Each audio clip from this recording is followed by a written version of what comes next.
Shalom Bapak Ibu Saudara yang kasih dalam Tuhan Yesus Kristus. Selamat datang di Sabda bagi Anda bersama saya Pastor Marcel Kanon.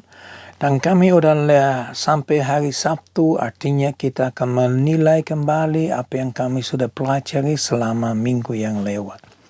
Tapi sebelumnya saya berdoa supaya engkau tetap sehat dan kuat di dalam Tuhan. Ya, kita tetap mengandalkan Tuhan dalam seluruh aspek kehidupan kita, biar kita tetap berjalan di dalam rencana dan kehendak-Nya.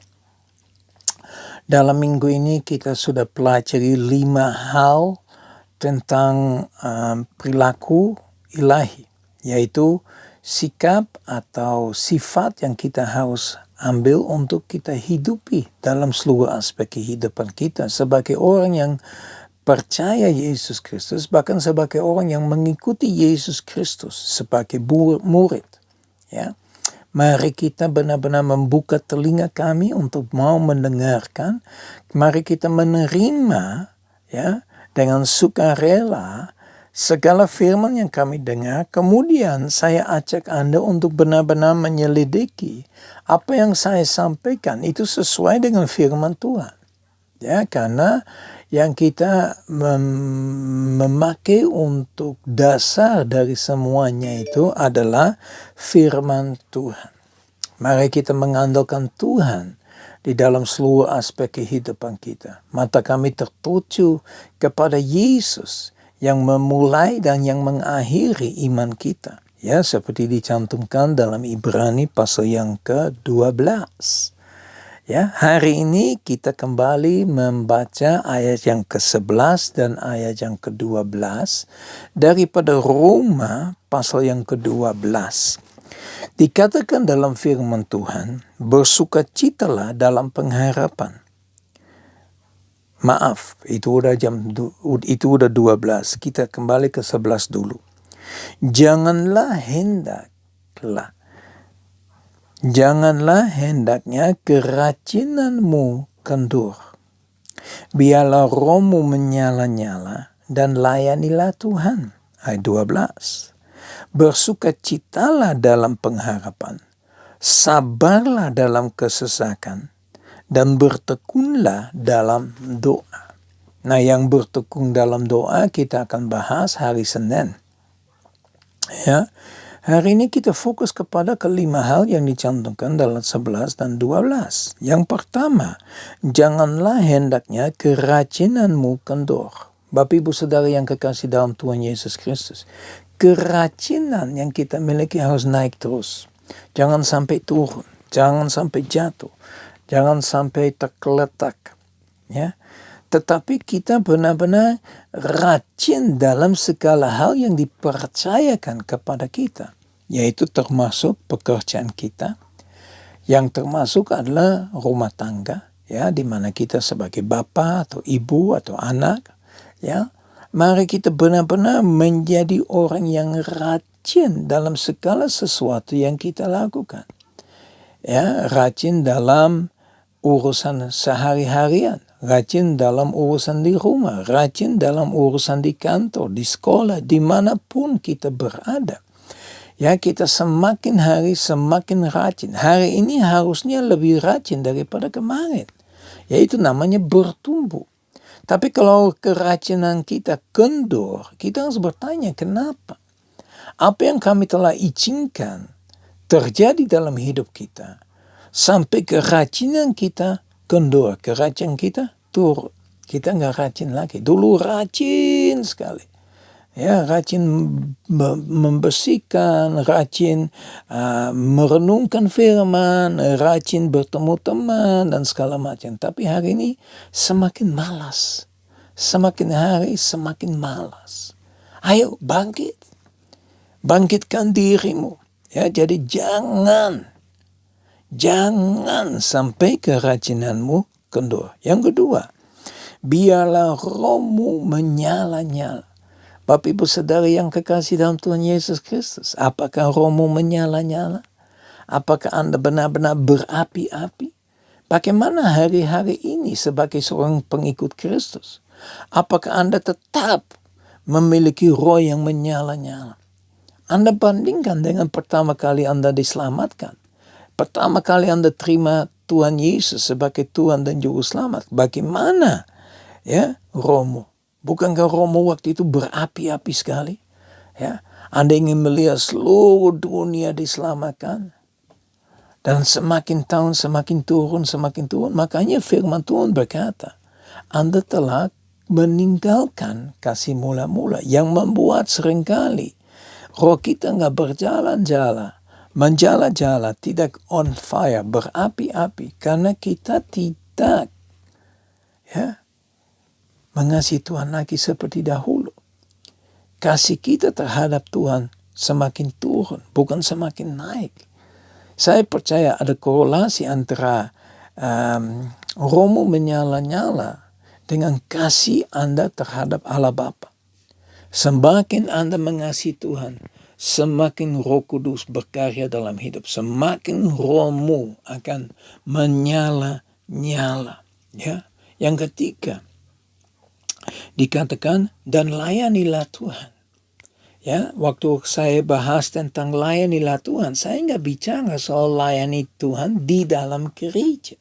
Itu memang penting. Dan memang hari-hari ini banyak tempat kurang pekerja.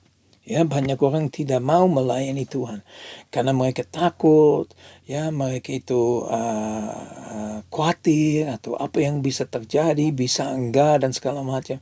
Anda tidak akan tahu kalau Anda tidak lakukan. Tapi yang saya justru bahas melayani Tuhan dimanapun kamu berada. Artinya di hari Senin, Selasa, Rabu, Kamis, Jumat, Sabtu.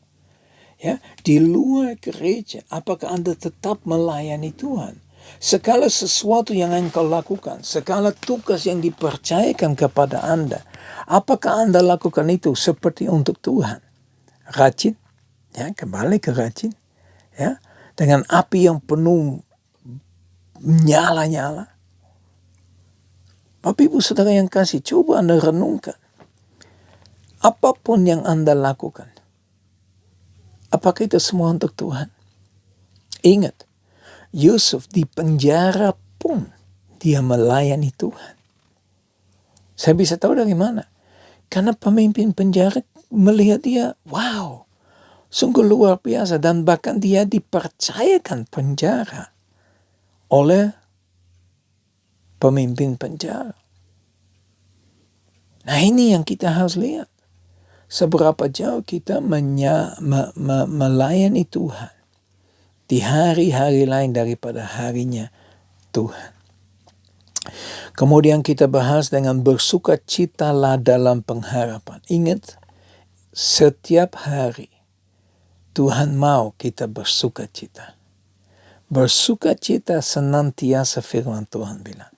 Nah ini seringkali kita bicara tentang bersukacita di dalam Tuhan. Tetapi di sini dikatakan bersukacitalah dalam pengharapan. Pengharapan apa? Pengharapan bahwa Yesus Kristus akan datang kembali untuk menjemput mempelai wanita. Yaitu gereja Tuhan. Yaitu tubuh Kristus. Yaitu mereka yang benar-benar mengikuti Yesus. Bukan di awalnya. Tapi justru di akhirnya. Makanya kemarin kita bahas tentang sabarlah dalam kesesakan. Ya, apakah kita benar-benar akan mengatasi semuanya sampai akhirnya?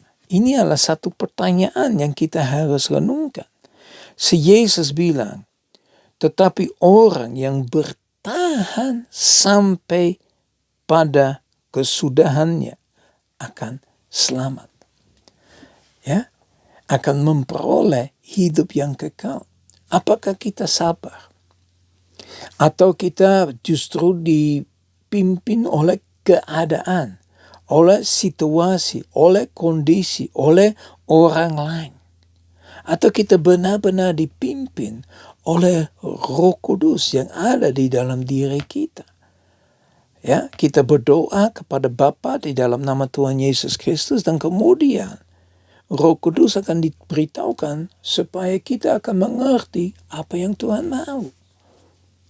Bapak Ibu Saudara yang kekasih dalam Tuhan Yesus Kristus, seberapa jauh kita izinkan Roh Kudus memimpin seluruh aspek kehidupan kita. Hari demi hari, minggu demi minggu, bulan demi bulan. Kita semakin rajin, ya, kita semakin menyala-nyala, ya. Kita semakin melayani Tuhan. Kita semakin bersukacita. Ya, kita semakin sabar sampai kesudahannya. Di mana kita akan dengar Tuhan berkata, masuk hambaku yang baik dan yang setia. Silakan masuk dalam kerajaan surga. Apakah kita dengan sungguh-sungguh tanpa tanpa diombang-ambingkan, kita dengan sungguh-sungguh menantikan kedatangan Tuhan Yesus Kristus. Mari Bapak Ibu Saudara yang kasih dalam Tuhan Yesus Kristus, semakin sungguh-sungguh memiliki kehidupan seperti Paulus, menjadi peniru daripada Paulus, karena Paulus belajar dari Yesus semuanya. Ya Bapak Ibu Saudara yang kasih dalam Tuhan Yesus Kristus, mari kita berdoa. Bapa kami yang di surga, kami bersyukur dan muliakan Engkau Tuhan. Terima kasih untuk firman yang kami boleh terima Tuhan. Firman yang Engkau berikan kepada kami terima dengan sukarela, dengan senang-senang, dengan sukacita Father. Dan Bapa kami berdoa supaya Engkau akan menolong kami untuk bukan hanya menjadi pendengar saja. Karena kalau kami menjadi pendengar saja, kami menjadi penipu atas dirinya sendiri. Tapi Tuhan, biar Engkau gerakkan Roh Kudus di dalam diri kami untuk menggerakkan kami untuk menjadi pelaku, melakukan kebenaran firman-Mu setiap hari. Hari ini Tuhan, tolong kami untuk menyelidiki hati kami seberapa jauh kita sungguh mengasihi Engkau. Kami berdoa ini hanya di dalam nama Tuhan Yesus Kristus. Haleluya. Amin. Ya Bapak Ibu Saudara yang kasih dalam Tuhan Yesus Kristus, saya ingin memberikan satu tantangan. Dari kelima hal yang kami bahas pada hari ini, ambil salah satunya. Supaya dalam minggu depan Anda mempraktekkan. Ya, apakah itu Anda lebih teliti? Ya, maksudnya Anda lebih rajin. Atau supaya romo lebih menyala-nyala, apa saja. Ya, ambil keputusan untuk melakukan itu. Supaya Anda semakin dijadikan menjadi seperti Yesus. Ya, supaya kami siap untuk menerima hidup yang kekal. Saya berdoa supaya berkat dari Allah Bapa kami yang di surga, kasih yang sempurna di dalam Yesus Kristus, persekutuan yang manis dengan Roh Kudus menyertai kita semua mulai saat ini sampai Maranatha Tuhan Yesus datang kembali, bahkan sampai selama-lamanya. Semua katakan amin. Ya, Tuhan Yesus memberkati. Sampai ketemu Senin. Ya, di Sabda bagi Anda bersama-sama kita belajar terus tentang perilaku ilahi yang Tuhan mau. Ya, Tuhan Yesus memberkati. Shalom.